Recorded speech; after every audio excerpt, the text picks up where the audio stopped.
Good morning, good afternoon, or good night to wherever you are. I'm Cadence, the pretty one from the last video. And I'm Brielle. Wait, are you calling me or Robert ugly? No comment. Anyways, and we are the voices of history.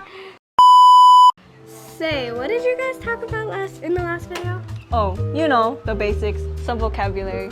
That's cool, but say, have you guys ever wondered what people used to do back in the days of early America? Kind of. Well, buckle up and grab your horses because today's topic is diving deeper into the innovations that changed America.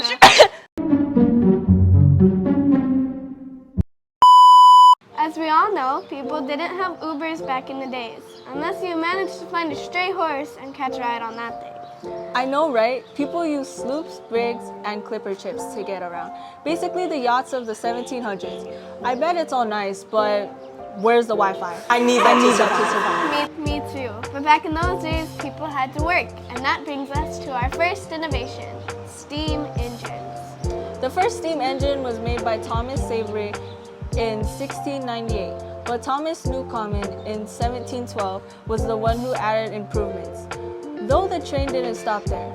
James Watt in 1760 made steam engines more efficient by using heat more and reducing fuel.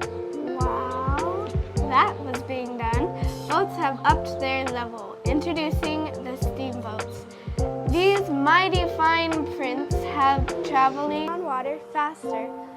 With the steamboats come easier access to Western territory and more efficiency with getting goods across long distances. You know what else they paved the way for? What, climate change? Whoa there, buddy. But no, canals. Canals were the ones helping the flow of the Industrial Revolution, literally. Canals were used for transporting heavy materials like coal and iron. Canals lowered transportation's cost and boosted trade because, come on, who doesn't love cheap things? Everyone loves cheap things. That is like the first thing I go for when shopping. I'm not rich, man. Though when canals were made, people started looking for faster ways. And this brings us railroads. Railroads facilitated efficient movement of goods and raw materials. They made it easier to transport larger goods. This led to lower cost goods. The same with everything else. Once these things were made, everyone was like, okay, let's move in, people. This made many jobs and employment. But I mean, I couldn't blame them. Moving in with things that made transportation easier, that is hard to resist. Phones are hard to resist. Just look at this person while watching your phone. Ouch. Almost. Speaking of phones, back in the day, what did they use? They sure didn't have any Wi-Fi. What did they use to call their parents when they forgot their homework? I bet that is how they excused my daughter's homework email. I doubt that, but Samuel Morse and his assistant Alfred Valley in 1844 developed the first practical telegraph. That baby could send messages across miles in minutes. That really Shocking, yes, but incredibly useful. The telegraph was used in business, military, and it even made journalism more popular.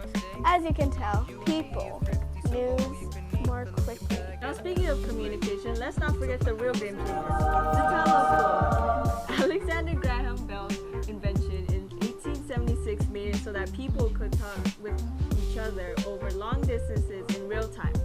And the best part, you don't have to wait for letters. That was really the ultimate instant connection. Even train schedules relied on this to send out messages and coordinate faster. Oh, let's not forget about the journalists.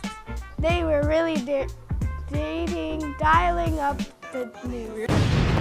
Now that we're in a cooler spot, let's finish the video. You could say it was the beginning of a speedy reporting. Alright, let's switch gears and talk about production. One key invention that really got things spinning was the spinning jenny. That's right! James Hargreaves' 1764 creation let a single worker spin multiple threads at once. This led to huge jumps in textile production. Let's just say the economy was threatening its way into the future. Though, this also inspired many other inventors too. And don't forget the power loom. Edmund Cartwright took things to the top in 1785 mechanizing weaving, and speeding up textile production again.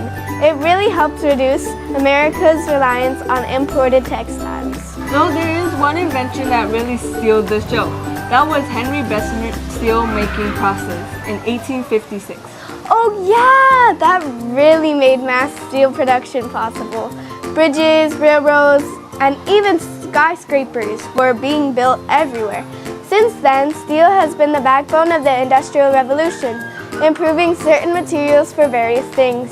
So from canals to steam engines, telegraph to telephones, and even the rise of something important, the Industrial Revolution really transformed how we live today. And remember, whether you're traveling by canals, steamboats, or railway, history is always on track. And so are we. Until next time, folks.